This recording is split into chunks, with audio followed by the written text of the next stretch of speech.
ตื้อกับสาวพลอย สะพอย ปอ จะเอาไม่ได้สอง คันว่าเช้าตื้อเอาก็บ่ให้เอาคันเอาช่วงๆนี่สิเอาเพิ่นว่า เดี๋ยวเว้า มันแม่น ชาว บ่ กับชาวนา พ่อใหญ่ เช่นนั้นบัดสิไหว สาม เอาบทชามอยู่แล้ว เพื่ พ่ อ อน ใหญ่ เพื่อนช่องหลัง มื้อนี้มาเบิด3เลยมื้อนี้เนาะ พ่อใหญ่ จักปุ่นก็สอง สาวนางให้อยู่เฮือนตัวนี้สาวตื้อให้ตัวพุ่น ให้เป็นชาวโซด สาวนางนี่สาวนั่นแหละกระปุกอีกหลังหนึงอีกพ่อใหญ่ ให้คกงัว เด็ก คอยกันเนาะคอยเป็นชาวโซดคอยก็มาถ่ายคลิปคู่มือ นั่นบ่เจ้านาง บอกกับชาวนางอยู่เลยมื้อนี้นั่นอยู่ สิเป็นกำลังใจให้พวกเจ้า อยู่วันนั้น สู้ๆเด้อติ เขา สู้ เฮ็ด ๆ กิน เป็ ใน นกำลั มื้ ง อ ใจ นี้ ให้ทุกที ก็ยังชิมบ่ทันได้เก่านั่นดอกเพราะได้ผู้อยู่เฮือนน่าสิไปใช้ก็สบาย โดยพ่อใหญ่ เดี๋ยวนี้เราบ่ทันได้ลงว่า บ่ เรามา จำเพื่อนคอยสิเผาให้ดอก น่าสนางจะมาเผาเพื่อนให้ มาเผาให้ซื่อๆเนาะ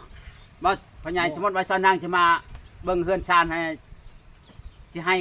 วันเท่าใดสนางเขาจะมาอยู่นั่นนะมาอยู่เผาเฮือนเจ้าสิขึ้นเมืองนองอ่ะนะ บ่ให้มาเผาซื่อๆกับชาวนาง เป็นยังมา จะ เผา น้อยเครื่องจะน้อยคนที่บ้านผู้บ่าวเราสิมาลักเอาไก่เฮา โย่ ก็เลยมาลุมสาวนางบัดต้มไก่กินเลย ต้มไก่ให้ผู้บ่าวกินเชยอยู่แม่นบ่เพื่อเฮามาเบิดแล้วไก่เฮานี่ นั่น เรา มี มี เฮามีแต่ FC หลาย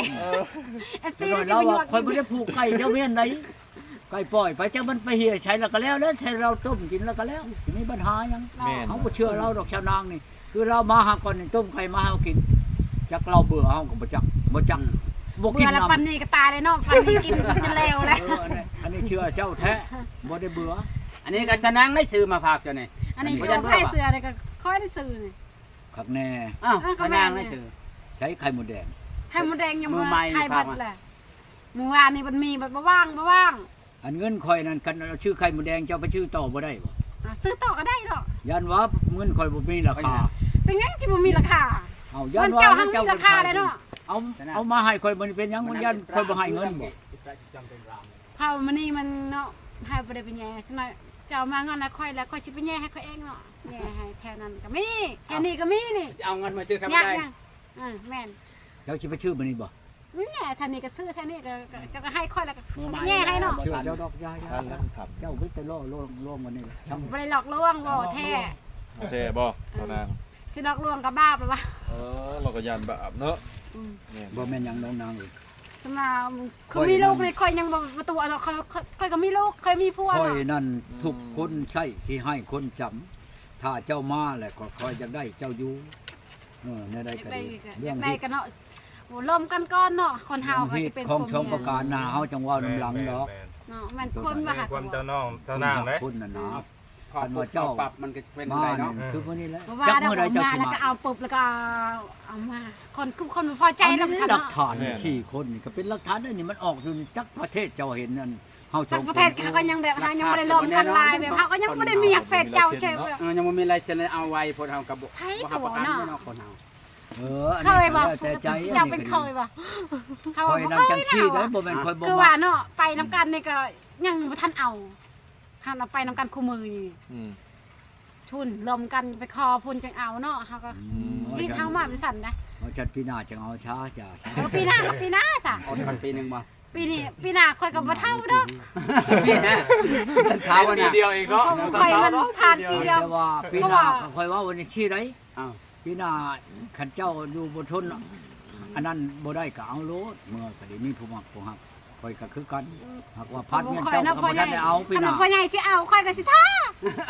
บ่ ว่าสิ บ่ ยาก ทา ซะ กะ ยัง ยาคอยว่าเมียนชื่อดอกปีหน้านั่นถ้าว่ามีผู้มักผู้มักก็เอาโลด ฉันว่าไป คอ ฉั ย น ท่า ว่า เจ้าก็ท่าคอยบ่ได้คอยก็ท่าเจ้าบ่ได้ดอกปีหน้า ฉัน ค ว่า อยนั่นคันกายอันเดือนห้านี่นั่น เดี๋ยวฉันก็ดีคันพ่อใหญ่บ่แค่เฮาก็บ่แค่คือเก่า คอยบ่ให้กายเดือนห้านี่นะ เดื เรื่ อ อน ง ห้า เอานี่ เดือนห้าจะมานี่บ่ เดือนห้า คันมี มื้อนี้ ผู้ตกลง เดือน แล้ว ห้า สิเอา แล้ว ได้ เดี๋ยว บ่ นี้ เดือน5แล้วเดี๋ยวนี้ ที่บ่ให้กายชิบมื้ออีกบ่จัก เป็นไง เรื่องเมียนี่ก็ชาวนางงงใจแล้วก็เช้าชาวนางบ่ให้กายชิบมื้อ โอ้ ถ้าว่าชาวนางบ่ลงใจแล้วก็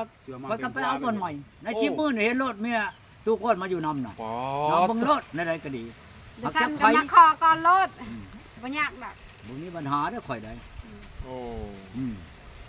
แสดงว่าพ่อใหญ่ก้อนมีคนเล็งไว้อยู่เนาะพ่อใหญ่ เอา เนาะ แล้วบ่ให้ บ่ได้ กายมือ ผู้ ห นี้ ก ก็เอา คำ ผู้นั้น นะทุกคน บ่ได้ผู้นั้นก็เอาผู้หนึง แยก อีก โลเพิ่งหกคำนี่มันไปโลด เนาะมันคมอายุ คุณชิปูนมึงพีนผู้โลด อ่า พวก เป็น บ้านนั้นเขาโทรมากินนี่เขาให้ไปรุ่นนี้ผู้ชาวชองคนนั้นคอยไปนั่น จะมาอยู่ไส มันบ่ว่าเราสองนั่นคอยจะเอาผู้หนึงคอยฮู้อยู่พุ่นมันมักคอยน่ะมันแย่งกันสองคนนั่นเห็นแล้วว่าบ่แลคันมันอีนั่นบ่แย่งนั่นมันเอาแล้วอีนั่นก็ดีสองคน มันบ่ คอยขึ้นไปนี่ขาดองกับคอยฮู้จักเบิดแหละโทรมาพ่อบ้านลูกพ่อบ้านเลยบอกกันคนนั้นคนนี้ลุงขึ้นมารถทุกก้อนเขาเว้าเงียบแฮง เขาบ่อยากร่วนพ่อบ้านนะข่อยบ่เองแล้วนะค่ะเนาะ กระเจ้าบ่เมื่อมื้อนี้น่ะคอยเอาเจ้าฉันเมื่อมิดมื้อนี้ละอย่าโลด ว้า เว้าแจ้งได้นี่นางเอ้ย คันบ่เมืองมันนี่สิเอามันนี่เลย เอามื้อนี้โลดโยก เปล่าเคย ใจฮ้อน พระ แท้ เจ้าว่านั่นน่ะบ่ บ่เท่าอันนั้นพ่อใหญ่ใจฮ้อนจังซี่ก็เคยบ่เฮามาแล้วเอาปึบเลยเฮาบ่เคยเด้ พวกนี้คนอยากได้เนาะ ยังขี้ไล่ก็จักเดือนแล้วน่ะ จักเดือนแล้วก็ยา สามสี่มื้อก็ยังมีเนาะคนเฮา 3-4 มื้อสิเนาะ ขนาดเพลก็ยังบ่มียังสิเอาวะเฮาบ่เคยดอก แม่ผู้บ่าวผู้สาวยังเป็นเดือนเป็นปีบ่น่ะ แม่น เด้อย่าช้ามาลิ้นมานะลงในแม่นองนองป่า อันลงได้อยู่เนาะ ลงรู้แล้ว มันจะให้เงินก็สิลงน้อง โธ่ ปลาใช่ไหม จ้างจะลงอีก จ้างลงได้ บ่จ้างขึ้น เสื้อผ้าจะเปลี่ยนก็บ่มีบ่น่ะ ปลาข่อยจ้างหมู่ลงอีก เสื้อผ้าก็เปลี่ยนก็บ่มีบ่น่ะ เสื้อผ้าเปลี่ยนก็ ขึ้น บ่ ไป มี เบิ่งรถในตู้เย็นข่อยอันคันบ่เห็นปลาบ่ อ๋อก ระแตบ่ปิ้งไก่บ่เป็นตู้อยู่นั่นปิ้งไก่ดินี่มาแต่อันพูดทางแบ่งพุ่น โอ้ ในตู้เย็นจะมีฮะมีกันทั้งนี้แล้วกินเนาะนอนกินแล้ว ปลา ก็เสร็จ ปิ้ง แล้ว ก็มีปลา โลเนี่ย ปลาแห้งก็มีอยู่หั่นอยู่ในตู้ข่อยหั่นข่อยบ่ได้เว้าขี้คุยได้ขึ้นไปเบิ่งโลดปิ้งไก่เบิดโตอยู่นะหั่น มีก็ดีคือกันเนาะเอามาให้กินแหละ ข่อยบ่แม่นว่าขี้คุยได้ห้องกินข่อยนะโอ้โธ่ อืม หากแต่ว่าหมู่เจ้าอยากกินก้อยแล้วลงไปเอาป่าเนาะข่อยบ่นั่นดอกข่อยบ่ได้คิดทีไอ้น้องไดหมู่อยากเลยลงไปเอา อยากกินบัด ใครสิลงเป็น เอากับหมู่ มันบ่ได้กินปลาพักอันนั้นสิบ่เหี่ยวเดี๋ยวนี้ซื้อพักมาเรียบร้อยแล้วนี่เพิ่นบอก เอาเลยบอกแล้วก็ลงไปเอาเลยอันนี้แห่ก็มี ไอ้น้องผู้เพิ่นจะได้เฮตอนนั้นตึกก็ลองลงก็จะเก็บซอย ข่อยก็มี เก็บซอยเก็บได้เนาะ แห่ข่อยก็มีให้ปลาข่อยก็มีให้ก็ลงไปเอาขึ้นมาก้อยกิน อันนั้นเอาบ้านเอา มักดาวก็อันนี้ชื่อมาพักก็ชื่อมาเลยเห็นได้ใช่ ไอ้หวานเป็น ลง บ้านเอาบ่ต้อง จะวานเป็นบ่ เป็นนะ บ่เป็นกระชองคนหื้อบ่ได้แก่ไปมันตัวควบลงเนาะบ่แหละ แม่นแม่นกลมอยู่มันกลมแล้วอยู่ ข้าพยังกัน ไอ้ จะ น้อง ได้ เป็น ดิน ได้ ลม น้อง ใช่ป่ะดิน จำมันอยู่ในอูได้ หัก ป่ะ ต้นนะฮะ บ่แม่น หลายได้ปลา เอ เขา อ ยันคนมาเผาให้พ่อใหญ่ยันเขาลง กินลมได้บ่ ลงก็ยังมีอยู่ดอกมันก็บ่เบิดดอกปลาได้หนอง บ่ยันตัวใหญ่เบิด เนาะสนาง มีอยู่คนละ ยังอยู่ คนลง ตัว เอา ใหญ่ก็ยังอยู่ หรือ ป ว่า ลาดุกแห้งหลายยัง โอ้ เนาะสนาง โดย ลงเอาโลดแหละค่อยบ่แม่นค่อยสิไปดีที่ต่ำ อืม คือชาวนางบ่ได้ให้ค่อยจ้างคนบ่จ้างเด้ปลากับปลาค่อยจ้างเราลงเอาปลาขึ้นมากินนํกันอี อ้าว ก ค่อยเป็นผู้สาวเนาะก็จ้างไปเนาะ โอ้ อันน่ะนั่นไปกึ่งกอกโกมมาสิ เฮาก็ยันดำคือกันเด้ โอ้สาวนางยันดำเหมือน ฉะนั้นยันดำน่ะ มีอยู่ หาไหนว่าเฮาขาวๆนี่ยันดำแล้ว ค่อย เนาะ มีอยู่ตรงนี้มันล่างดำน้ำดำออก เอายังได้บาทเนาะ ฉันว่า อืม มันมี ก็ ก็ดี มันบ่ เนาะ อันนั้น ก็ ก็ ยั สิ น ฮุก ข้าว ให้เจ้านะเรื่องอัน โอ้สิหุบให้พ่อใหญ่สิหุบให้ ฉันว่า เออ ฉันก็ดีเลยเนาะ เออค่อยบ่ค้าดอก นางยันดำให้ได้วัน ชิ นี้ บูข่อยก็มี ชิบู แป้งท่าข่อยก็มีอยู่ในหันน่ะ ว่ายัน ดำบ่ได้ก็สิ ขาวหั่นนะ ก็สิล่างออกหันเบิด ไม่แซง พูด คือแซงไป เข้าห้องน้ำผมบ่ให้คนเห็นอัดประตูแม่นก็สิไล่ เจ้า เจ้า แซงคือแซง ไล่ อัน แต่ เจ้าลองไปก็ลองเนี่ยลองน้ำกัน บ่ อันเจ้าว่ายันหมดคม บ่ รอ ได้ เนาะ ยัน ไปกับมันยันคมงามคือกัน เออละเป็นได้วันไหนสนางมาคันเจ้าบ่ลงเราบ่ลงเขาเจ้าลง ต้องลงกันแล้วก็ลงเบิดสองคนเนาะ ลง ตัวลงบ่ได้ลงจากคน ยานเนาะเฮาขนาดเฮาเป็นวัยรุ่นเฮาก็นั่งบ่ยานเนาะ สิยานยังหนองข่อยเนาะมันบ่มีแข่มีเงือกยังในหนองนี่ลงไปรอแล้วสิยานเพียงอันนี้ เขาบ่ยานกว่ากันเจ้าเนาะเจ้าลงก็สิลง อ้าวเฮ็ดได้ สร้าง วั ล น ง นี้ น้ำค่อยลงคู่ วั มื น อ นี้แล้ว น้ำ ยังจะได้ลงนำวันนี้อ้าว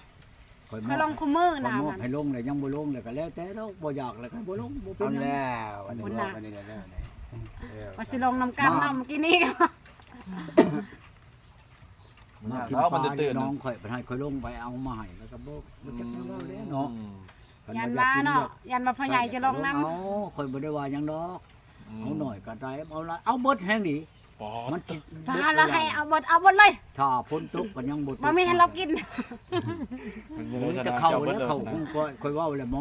นี่ว่า เจ้าก้อย เพิ่ เป็น นว่าจักมาเมียน ก่อนเป็น เพิ่นว่าบ่ว่าก็อย่าสิถือมาดอกเพิ่นว่า ค่อยลืม ทำไปเฮ็ดทำไปเฮ็ด ค่อยลืมเข้า โอ้ไอ้น้อมลืมข้าวบ่นี่ก็แนวลืมบัดก้อยปลาให้ได้สิแซ่บ แล้วค่อยว่าใช่นะอีชนะค่อยลืม จ เจ้าน ให้ไอ้เจิดแล้วนี่ลง คอยแล้วบ่เชื่อหมู่ทั้งชีพแหละคันว่า ลืม ว่า มาเลยใหญ่ ลงเห นี่ ยียบ นะ แล้ว นี่ ปลา หัวเพี้ยนนี่ก็บึดไปกันเมืองพีนเมืองเชปูนเมืองนอง บ่ค่อยลืม ผู้ชาวน่ะไม่หลีหักแต่ว่ามันบ่อันนั้นไปเลือกเอา มันบ่เข้าแก็บกันเนาะ ไปเบิ่งก่อน บ่ เพิ่น ค่อย โล ลืม ก มาดิ ล้าน ก็ว่าสิจบเข้ามาว่าลืมบ่ยายไปสิมา ย้อ เข้าน หมู่ตัวป้อบ้านนี้สิไปผู้เดียวบัดนี่ โอ้12โมง คันว่าบ่ได้ก็สิเอาเมาแลไปนำเพราะเป็นหมู่ ลืม แล้วไป บ่ไปทางอื่นบ้านนี้ขึ้นพี่บัดนี่ขึ้นวิระพี่ ค่อยลืมมาดิ อืม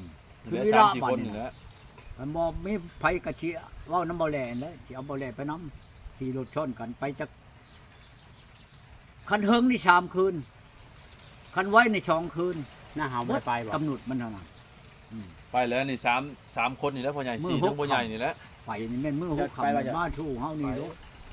กลับไปน้อยเพิ่นย่านพ่อใหญ่เฮาไปทำป่าตามดงยันเขาป่นเด้อ เว้าแล้ว เฮาออกสื่อแล้วได้เนี่ยนะย่าน ไปห มื ลา อย หุก คน คำนี่มันไปนำเฮา คือเฮาไป2-3คนนะมันอย่า เขตเฮาบ่ มัน มัน เข เข ต ต เขา เฮา กับเขตเฮาบ่เฮาบ่ เพราะว่าเขานั่นให้เฮาขึ้นไปแล้วเฮาสิไปตาม มีแต่ ความ ปูเนาะ คาดหมายกับขึ้นไปฮอดอัน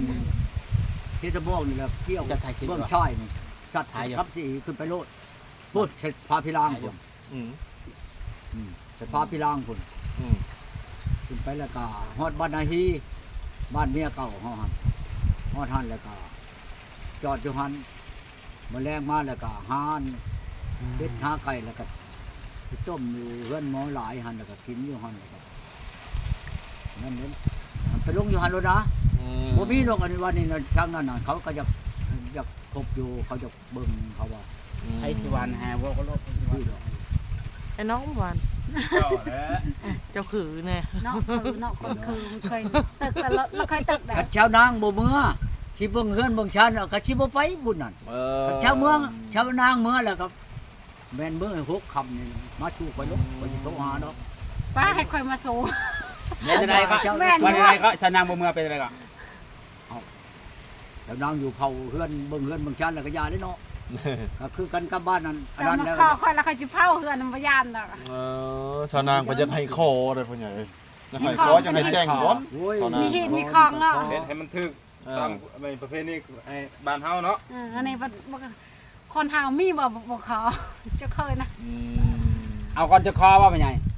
เอาก่อนจะคอหรือคอก่อนจึงเอา เอาแล้วจังขอสิเป็นหยังก็รู้จักราคามันเลยเนาะ โอ้ จากราคาก็เริ่มกันก่อนเนาะเริ่มกันต้นขนาดเฟซก็ยัง คั บ่ น มี ว่าบ่เป็นได้ก็ค่อยลงมาแต่พุ่นชะกอนค่อยอยากสิไปลบไหมกันว่านั่น เดี๋ยวไปสั่งกันดีเนาะสั่งกันดีคือกัน ตอนนี้ยังจะขึ้นเมืองนองอยู่เนาะ บ่พี่ไปพี่ทางวิละพี่ ไปวิระว่าเดี๋ยวนี้หา วิ ที่ ละ ว่า บ้านแกงคึบพี่ บัดเมืองน้องได้พ่อใหญ่ มีละเด้ น้อง บ่ได้ไปครัวบ่ ไปที่หลัง บ่แม่นอันเมืองนองเลย เ